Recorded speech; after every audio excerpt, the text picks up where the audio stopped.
Welcome to Elevate L&D, conversations with Cincinnati's learning and development leaders, brought to you by the Greater Cincinnati Association for Talent Development. In this episode, we'll discuss designing e-learning for learners of all abilities and the laws that govern accessibility. We'll also explore different types of assistive technology, the tools used for accessible course development, and how to build accessibility awareness within L&D teams. Our host, Katie Schweder, talks with Robin Dishar, instructional designer at TQL, and Adrian Zonker, e-learning developer at Tier 1 Performance. They will provide insight from the learning design and development sides on how to create online training for all learners. Let's join the conversation. Welcome to the podcast. I'm your host, Katie Schweder, freelance learning designer and producer for Elevate L&D. Let's take a moment to imagine this scene. Our learner, Terry, is sitting at her computer. She logs on to the company LMS and selects the e-learning course she needs to take. She listens to the audio, reads text, and sees images on her screen. She must then pass a quiz with questions about the images and text she saw and the narration she heard. Terry uses her mouse to click on, drag and drop, and submit her answers. What I just described is a pretty standard e-learning experience, but are these activities accessible for all learners? What if Terry has hearing loss or is visually impaired? Will Terry be able to complete this required course? These are just a couple of examples of how disabilities can impact the learning experience. A Center for Talent Innovation study found that 30% of working professionals in the U.S. have a disability. The study also reveals that 62% of employees with disabilities have invisible disabilities, those that someone cannot immediately identify upon meeting a person. Accessibility is an expansive topic with a long history of creating equal opportunities for everyone, regardless of ability. As technology evolves and we focus on providing accessible online services, how can instructional designers and e-learning developers ensure they integrate accessibility standards into every course? With me today are two guests with unique perspectives on the topic. I'd like to introduce Robin Dishar, instructional designer at TQL, and Adrian Zonker, e-learning developer at Tier 1 Performance Solutions. Robin and Adrian, welcome to the podcast. Hi, Katie. Thank you. Hi. Thanks for inviting me to this discussion. Great to have you both. Robin, let's start with you. Can you tell us a little bit about yourself and your background? Yeah, so like you mentioned, I work for Total Quality Logistics, better known as TQL, here in Cincinnati. We are a third-party logistics company, and I'm an instructional designer. This is my first instructional design role that I've been in. My background is mostly in teaching special education in public school and also in the nonprofit world for people with disabilities. For me, designing course content for high school students and young adults took a whole new turn in 2020 with the pandemic. So I had to figure out ways to guide their learning 100% virtually. So that's how I ended up becoming interested in this field and ultimately focused on becoming an instructional designer. That's great. Thanks, Robin. And Adrian, can you tell us a little bit about you and your background? Yes. Hello. I am an e-learning developer at Tier 1 Performance. My role primarily entails building e-learning courses using rapid authoring tools. I live in Cincinnati, Ohio, and I work at the Tier 1 Covington, Cincinnati office. I've been at Tier 1 8.5 years, but I have a total of 13 years experience as an e-learning developer. I graduated with a BFA in graphic design and fine arts. My first job out of college was at Trivanis, the company that created the rapid authoring tool Lectora, and they hired me as both graphic designer and e-learning developer, which became my gateway into the world of e-learning and, by extension, accessibility. That's great, Adrian. Thank you. And thank you both again for sharing your expertise on the show today. Let's start where instructional designers like to start, with a focus on learners. Robin, with your expertise in special education, can you tell us more about the individuals you have taught and the types of disabilities that need to be considered in course design? Sure. So I've worked with many different people within a really wide range of ages and disabilities and abilities. First, I want to touch on the very basics of disability for those who aren't as familiar with it. And there are mainly two types of disability that can occur in people. There's the mental and physical. That's a very general way to break it up. Then that can be broken down into a lot of different subcategories. So the disability is often classified because it impacts that person's ability to do something, but mostly because of the way the world is designed, not because of their disabilities. Sometimes people have a combination of different types of disabilities, so it's not always just one thing. And even if two people have the same disability, it can impact them very differently. So it's important to remember that no one's experience with it is exactly the same. And also, there's some disabilities that are invisible or hard to see. And so you don't always necessarily know if somebody has a disability. Another thing to think of, though, is that some learning challenges can be temporary or situational. We are all going to be dealing with disability at some point in our lives. If we're lucky enough to live to old age, we will probably experience some type of disability related to aging. Sometimes you get injured. Sometimes you may have a surgery that impacts your functioning for a limited amount of time. So there's like situational disability. There might be a situation where barriers make learning difficult, such as being in a noisy environment. It might not be a disability, but you benefit from the accessibility tools that we're using. So these are all things that we want to consider when we're designing for different disabilities. Robin, I have to admit I've never considered that fact that disability will impact all of us at some point in our lives. What an insight. So, can you tell us a little bit about inclusive design? Yeah. So when I say inclusive design, I'm referring to more a theory or a process that allows you to create without barriers for your learners. And when I refer to accessibility, that's more of an attribute or like a feature of something. Whereas inclusive design is a way of thinking and approaching your process of creating with everybody in mind who might be taking your course or might be using your product. So, when we talk about inclusive design, a great example that I like to think about is curb cuts. These are the lowered parts of the curb where it allows you access to the sidewalk or street without stepping or lifting things up and down. And those help you when you're in a wheelchair, when you're pushing a stroller, or if you can't do steps for some reason. But think about maybe somebody with low vision or no vision who uses curbs to determine where the street ends. Then that curb cut being put in place, suddenly that's going to jeopardize that person's safety. So that's where you see those little raised bumps come in, those little red bumps that are on the curb cut. So that might help people who are feeling their way through as opposed to visually seeing it when they're crossing the street. And then we also have the chirping signals to tell hearing people when it's safe to cross, or the visual signals of the walking person, or like the orange red hand that tells us when to stop and wait. So all of these things come together when we're talking about not just curb cuts, but just crossing the street in general. All those things come together to help everyone cross the street safely without barriers. And so that's kind of like the thing that I think back to when it comes to inclusive design. We are designing for all of our learners. A design can benefit a lot of different people in different ways and accomplish the same goal. Thanks for that explanation, Robin. It sounds like there's a lot to consider when it comes to inclusive design, whether it's in the physical world or the online world. Adrian, as Robin mentioned, there is a wide variety of learners out there who want and need to access learning content. Can you give us some insight into laws or guidelines that govern accessibility and make sure that web content and online learning is available to everyone? Yes, I can. I'm going to cover sort of three definitions, if you will.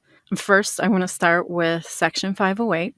It's probably the term most people hear when it comes to accessibility. It's kind of used as the umbrella term, but it's actually a federal law and part of the Rehabilitation Act. It applies to federal agencies and departments. The law mandates that federal agencies acquire, develop, maintain, and use information and communications technology, or ICT, that can be accessed by people with disabilities. Not just for federal employees, but for anyone accessing federal government resources. So, does that mean compliance only applies to federal government organizations? No. It applies to every organization or company that hires people or interacts with people in any way. All need to consider those individuals with a disability. There is a second law that addresses everybody else, and that's ADA, or the Americans with Disabilities Act. ADA is a civil rights law that prohibits discrimination against any person based on their disability. It applies to state and local governments, businesses, and nonprofits. It covers digital accessibility, but also accessibility in other areas of operation. Robin touched on this, but like using the bathroom, accessing buildings, televisions, signs on doors, using elevators, on and on it goes. Both of these laws exist to ensure alternative means of access. But since we're here to also talk about e-learning and sort of the digital realm, what does that mean for online content? How does one ensure their e-learning is compliant with these laws? And that is where WCAG, or Web Content Accessibility Guidelines, comes in handy. And it is WCAG and not WCAG. Correct. Yes. If you want a comprehensive set of guidelines and a nice, convenient checklist to help achieve compliance, then WCAG is the gold standard of online accessibility. These guidelines were created by the World Wide Web Consortium, or W3C. They were intended to give website owners and companies actionable guidelines for creating digital accessibility. There are 3 tiers of conformance. There's level A, which is minimum accessibility, double A, that addresses the major, most common accessibility issues, and then triple A, the highest standard. Double A is typically the level most companies aim for to meet compliance. It's free to download and, in my opinion, the best way to set a web designer or e-learning developer on the path to accessibility. Thanks for that explanation, Adrian. I think a lot of us have heard of these laws before, but you've really helped clarify how they work together to ensure content is accessible. So, this next question I want to open up to both of you, but I'm going to start with Robin. Could you give us some insight into the kinds of tools or methods that help those with disabilities access online content? Yeah. So some people have assistive technology or programs that they use at work in order to make their jobs more accessible. Like someone with a visual impairment might use a screen reader that reads text by converting it to audio or braille. They sometimes do spell checks, search for specific elements on a screen. They can do a lot. However, another person with a visual impairment might use contact lenses that allow them to read the screen without any other supports. So we need to design a course that can be completed for both of those people. It's not necessary really to, like I said before, to design a course to use with a specific brand or type of screen reader. There are tons of them out there. They all pretty much function the same way. If you're already following those web accessibility guidelines. So, just a quick question here. Adrian, you mentioned before the show that you're familiar with JAWS. Can you tell us about that? JAWS is a screen reader. That's one that we use most often in our testing, our accessibility testing. It's an audio program that speaks the screen to the user. Anything that's tagged for accessibility, so in an e-learning course, it will take that information, those tags, and then the screen reader will read them to the user. And then there's like a free version called NVDA, which you can download for free, but I just had experience using that one, and it's not as solid an experience as using JAWS, but it definitely helps convey all of that text information, all that visual information on screen to a person who with low vision. So not just people that are completely blind, but also people with partial vision. So, the user presses a key, and then that key kind of tabs through the content and So it will auto read. So if like you're on a browser, it may just start reading off the URL. But yes, eventually you do have to use the keyboard to kind of navigate around. So the common ways, at least in e-learning courses, are using the tab key. The up and down arrow keys are really common, but there's lots of other shortcuts to help, the user engage with the program and navigate around their computer screen. Magnifying programs, so screen magnifying programs like Zoom Text is one. Screen magnifiers help people with low vision to sort of see better by blowing up their screens really large. So that's another one. The screen magnifiers, too, another way that you can think about your design with those type of devices is when that person does magnify the screen, are there going to be a ton of elements that are off the screen, like the next button, that they're going to need to hit to advance forward? So thinking about things like that is important when you're designing. Some other technology and tools that people might use on a computer for accessibility. Someone with an auditory impairment may use captions. That's a really common one. So captions are something that we think of, or a transcript. Transcripts are very helpful for a lot of people who maybe have an auditory disability, but also people who may need to read the content for some other reason. Maybe they're on the train and they just need to scan through. So there are a lot of reasons why somebody might, but someone with a hearing disability would be able to access your course if you include the captions in the transcripts. We also talked a little bit about motor impairment. Can you touch on that? Yeah. So there are all kinds of devices out there. An alternative input device, like sometimes people may use a head pointer if they're unable to use their hands, and maybe they can use their head to use a device to hit keys or a screen. If someone has fine motor difficulties, or maybe they have something like a type of arthritis that makes it really difficult to do things like dragging and dropping or clicking a mouse, they're going to use the method that works best for them. So there's going to obviously be a spectrum of ability there. Motor difficulties come into play when you're talking about operating technology. Even though most of the stuff that we're doing is on the screen, like we still have to think about whether people are using a mouse, a keyboard, are they using a touch screen, all those things.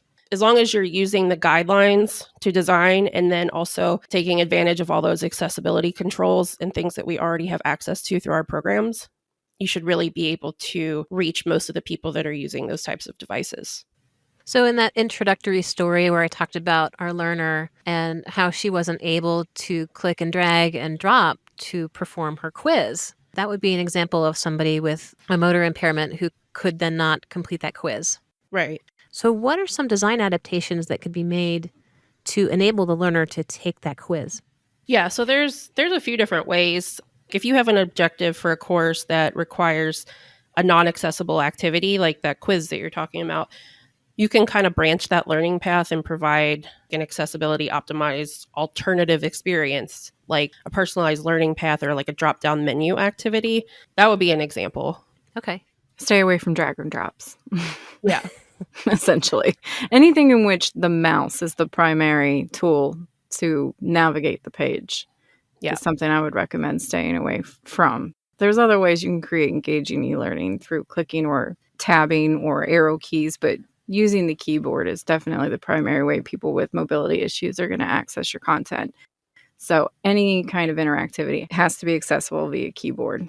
Yeah, and I think for people who might not be using the mouse and they are using those tab functions to get through the course, you want to make sure that when they're receiving that content, it's in an order that makes sense and your headings are all labeled properly.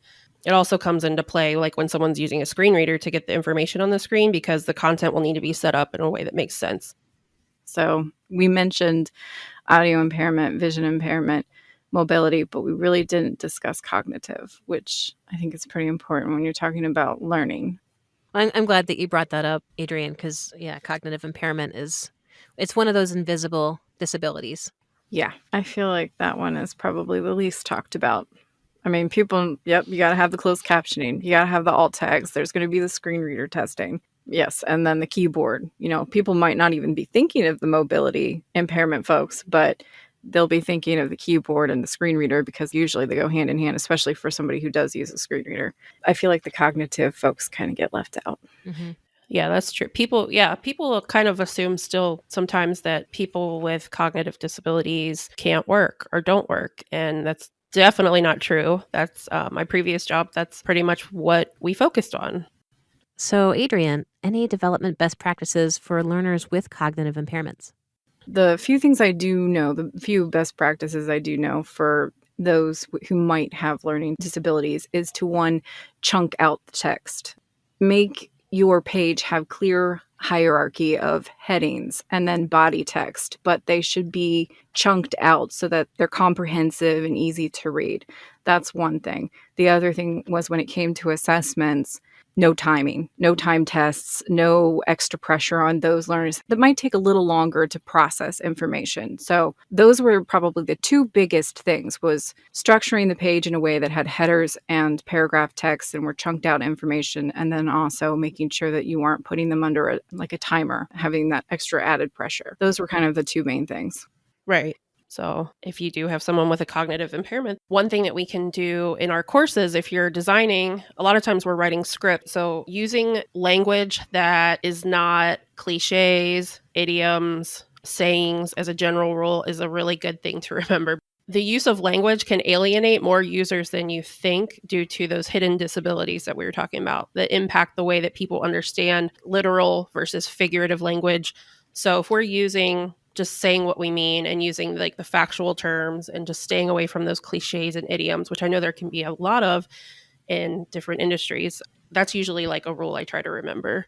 Robin, to your earlier point about not alienating learners with the language we use in our courses, I just wanted to add, I read recently that nearly half of American adults don't read higher than an 8th grade level. So I think that's another really good reason to write content that's straightforward and easy to understand. Yeah. Using non-ableist language too is important. Yeah, inclusive language. Right. And staying informed about ways that language has changed and evolved when you're writing your content, because we all know that there is that evolution of language where we're like, oh, what can we say now? Or what should I say when I'm referring to this? You want to do the right thing, right? Most of us want to do the right thing. So it could be using a word like select instead of click, because maybe someone with a motor impairment is not clicking. Maybe they're doing something different. So boil it down to what is the action or what is the thing that you're trying to say, or even just using gender neutral terms to describe a person. So we're just talking about all people. So yes, you have to think of your learner, but also as a broad general rule, trying to avoid ableist language and things like that.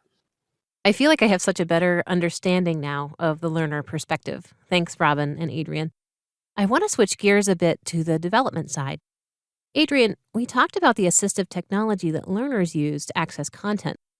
What tools do you use to develop accessible courses? So the tool often depends on the client. In my role as an e-learning developer, we primarily use rapid authoring tools. Most commonly, we use Articulate Storyline. Less commonly, Articulate Rise. I've also used Lectora in the past, though less so recently as more and more clients shift to Storyline. There is also Captivate, but I haven't personally used that tool for projects that require accessibility. But all of the rapid authoring tools I've mentioned, they have the capability to make accessible content. They are screen reader and keyboard compatible, but the logistics, may vary depending on how you choose to build your accessibility. That might change. The compatibility with screen readers may vary, but the target demographics are still the same. In my experience, the tool that struggles the most in this area is Rise. Since that one is a newer tool than the others, it has some kinks to work out, particularly with its screen reader capabilities. There have been some recent accessibility updates to improve the tool's capabilities, but I haven't had a chance to test it yet to see if the biggest issues were resolved. Of course, there are other tools out there that I haven't mentioned, but these are the ones that I and other developers at Tier 1 use the most. Okay, yeah. Storyline is such a great tool. So, with so many devices to consider, what does the QA and testing process look like for your team, Adrian? Like, do you invite a learner in with a device and see if the course works, or do you take the course yourself? How does that work? Yeah, there's a whole process. The learner's not typically involved. The client is involved and our internal team. But yeah, for a typical project, we divide testing into 3 review periods. We have an alpha, a beta, and a final. If accessibility is involved, then that entails additional testing with a screen reader. As a developer, I test with keyboard and screen reader as I build, but an additional reviewer will also do screen reader and keyboard testing to double check that all content is read, how the content flows, pronunciation and speed, and that all interactive objects are navigable and functional via keyboard. So, you test as you build and then you test the final course. Absolutely. That seems like a very sound process to ensure that your courses are working on their devices they were written for. Yeah, I mean, it's pretty thorough. We try to make sure that we catch everything along the way. And then, of course, the client's also reviewing in tandem. So it's a lot of layers to get to that final product. So, Adrian, at Tier 1, a client hires you to create a course. Mm-hmm. Does that client specify that they have learners with disabilities, or do you design every course to have accessibility functionality? Every client we approach, we should bring up 508 compliance, because we do work with the government and we also work with commercial businesses of all kinds. And like I said, ADA covers it all. It's all discrimination based. If your technology is not accessible, then you're likely to get sued. If somebody who has that disability tries to access your technology and can't. But how you make something accessible is up to the client. It does not have to be e-learning. So one of the things that is on us as consultants is that we should present what's available and based on what the client needs are. Not every client is going to need an accessible course, even though they technically probably should all be that way. The client may have information that they know who their audience is, they know if it's required or not. So that's probably the number one thing, is to make sure that we're asking. So yes, upfront, when we're talking about the project at its very beginnings, at its initial kickoffs, that's when we definitely want to bring up whether something needs to be accessible and what the options are. Because like I said, it doesn't always have to be e-learning. It could be, a PDF document or a Word document presented to them. It could be instructor-led training. They could have like a whole program in place where they have like a one-on-one with an instructor with somebody who has a vision impairment. So they might not need the extra level of the screen reader testing and the keyboard testing, which, to be honest, is probably the most time-consuming part of development when we're talking about impact. And then closed captioning is pretty standard and pretty easy in most of the e-learning tools to include. So I feel like that one's an easy one that we cover just as a standard. I would say that one probably gets the most love, if you will. But to answer your question, yeah, it really is. It should be right up at the beginning where we ask. That's great. I admit I've been guilty in the past of not having those conversations in the beginning of the project, but I think we all understand how important they are. With that in mind, I want to touch on building accessibility awareness among L&D professionals. Robin, I understand you're on the accessibility committee at TQL. What are some ways your team is working together to incorporate inclusive design and build awareness? So we are really looking to improve our courses, of course, make them accessible for everyone. And when you're doing that for a team, you want to make sure that you're starting with that theory of inclusive design. Inclusive design is a way of thinking and approaching your process of creating with everybody in mind who might be taking your course or might be using your product. And so when we approach it in this way, we're much more effective than trying to remove the barriers after the fact. So if we're using the cake analogy, you basically want to bake it into your courses and make it something that's always a part of how you design, as opposed to sprinkling it on top later after the fact, because it's a key ingredient in your recipe. So you're going to bake it in, basically, is what I always remind myself. Just bake it in and make sure that it's part of your process from the start, and that you're always operating from that basic inclusive design theory. Some ways that you can do that as a team, depending on the size of your team and the way that your processes go, you can come up with some guidelines together, get a checklist together that you can use to implement all those accessibility practices. That would be a good place to start. And some companies and some designers are in different places than others. So you may already be doing some things very well. You may just need to improve a couple areas of accessibility. But I think it's important to just keep moving forward no matter what. I like your cake reference. I kind of thought that it was going to be an acronym, and I was like, oh, but then it was just cake. And I'm like, okay, we can go with this. Right. Yeah, we have enough acronyms in this field. So I think I'd rather think about cake. It was a delicious analogy. Yeah. Thank you. We can bake it in to all our courses. Exactly. That's great. Adrienne, in terms of trying to retrofit an existing course with accessibility functionality, has that been something you've ever had to do? Yeah, I've had to do that, and it sucks. Back to the baking analogy, do not wait to implement accessibility until after you've built your entire course out. It creates so much unnecessary extra work. Just take the extra few minutes on each slide to structure the hierarchy of your content, add your alt tags, test with a screen reader and keyboard as you are building. I mean, for example, if you have a course with a lot of repeat pages, you only need to build one. Then you can copy and paste. If you built an accessibility and tested that first page, a lot of the work is done for you when you copy and paste for the next page. If you wait till the end, however, you will have to touch every single page to implement those appropriate standards. And if you're not careful, you may even have to redo functionality if you find out it's not compliant later. And I can tell you from recent experience, I've had to do this. And the way it was built originally was all of the links were in the text. And the keyboard storyline, when you use the tab key to access clickable elements on your screen, it won't register those hyperlinks inside the text boxes. You have to either make a button or a hotspot in order to register those hyperlinks. So I literally had to recreate every single one of those links so that they were accessible. And it was a pain in the butt. So please just don't. It's a bad way to make your course compliant. Definitely do not recommend. So bake it in. Yes, bake it in. Bake it in. Make that cake. Right. Put the ingredients in first. Put the ingredients in last. Yeah. Yeah. I think the famous architect Frank Lloyd Wright said it best when he said you can use an eraser on the drafting table or a sledgehammer on the construction site. Yeah. Basically. So I want to thank you both for sharing your insights on this important topic for all of us in the learning design field. Online learning is exponentially gaining popularity, and as we in the field continue to create content, ensuring courses are accessible to every learner will be more important than ever. Robin or Adrian, any final thoughts?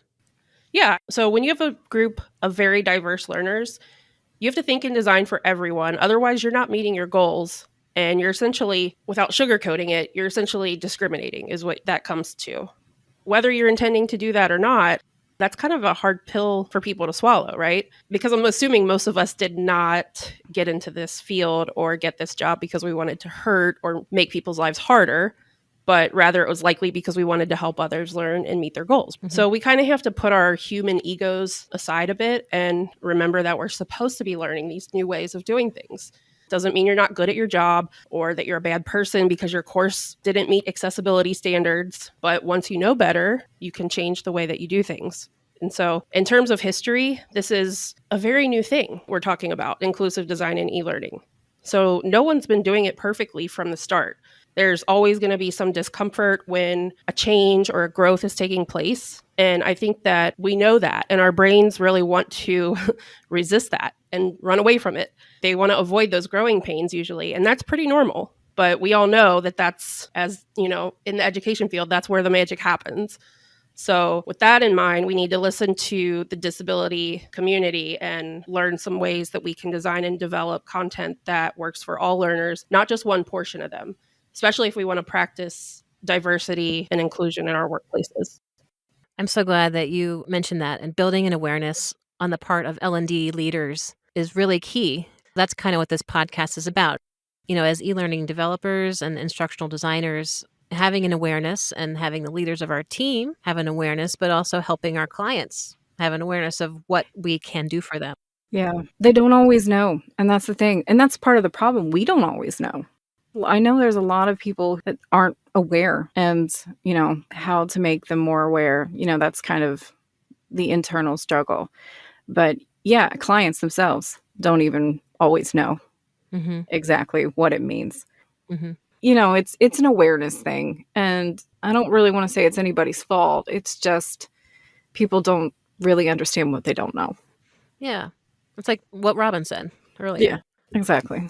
Right. And I think also about 15% of the global population is reported to have a disability. And also, I think just in the United States, the CDC has said about 24% or about 1 in 4 adults do. So we're talking about a lot of people. And when you extrapolate that to your organization, do you want that percentage of people missing out on the full effect of your training because it wasn't accessible? So It kind of puts it into perspective a little bit. Absolutely. Adrian, do you have any thoughts on that? I mean, I completely agree. I think even if it doesn't really matter the size of the population, I think even if it's just one person you help out, I think it's a pretty important goal to strive for. Right. Mm-hmm. And I mean, I think some people think that it's just like a checkbox that they can mark off. And I know a lot of people struggle with really understanding what it means. And even though there might be a 0.0001% chance that somebody with a disability might access their course, it's still worthwhile if, from a human perspective, but also from a legal perspective, to make sure that you're hopefully checking the box, but also more than checking the box, trying to make a good experience for those who might struggle a little more to interface with technology. That's great. There's a lot to cover when it comes to accessibility if you're just at the beginning. One of the things that I would recommend is registering for an inclusive design or accessibility training on a place like LinkedIn or another professional development organization like ATD, finding some YouTubers who offer free content, using some search terms like for what you're looking for and hashtags, things like that. There is a lot of stuff out there that can help you if you're just starting that process and you're like, I don't even know where to start. There's a ton. The WCAG website is a fantastic place to learn more, but I will say that if you're at the beginning of your accessibility journey, it is a lot of information. So you might want to bookmark that and browse through different sections at your own pace. And I think the website is very easy. It's like w3.org. So if you go there, you can learn a lot more. And they help you on an individual basis if you're freelancing or if you work for an organization. They have a lot of content. So those are some good places to start. It's great to have resources at our fingertips. Those are awesome resources, Robin. And we will be sharing those out on GCATD's website. After the podcast, you can go to gcatd.org and look at the podcast section and get some online resources. So I want to thank you both for being on the show. This was an amazing and valuable conversation for the learning and development community and for fellow instructional designers and e-learning developers. Robin, thank you. And Adrian, thank you so much for being here. Yeah, thanks for having me. This was great. Thanks, Katie. I really appreciate you inviting me on the show. I think it's a really important topic. Thanks. Thank you so much, Robin and Adrian. This is a great conversation. In closing, I'd like to share one final insight from a recent article from ATD. There's great value in a company creating training content that is reflective of all employees, which includes an awareness of diversity, inclusion, and accessibility. Work environments are not typically homogeneous. There is a lot of variability among team members. And by designing with the learner in mind and being aware of the tools available to create accessible e-learning, everyone can work together and achieve together. Thank you for listening. We hope you enjoyed this episode of Elevate L&D with Katie Schweeder, Robin Dishar, and Adrian Zonker. Next time, host Greg Gould and his guests will discuss virtual development, lessons learned, and myths busted. Have a topic you'd like to hear on the podcast? Email us at podcast@gcatd.org. Thanks for listening.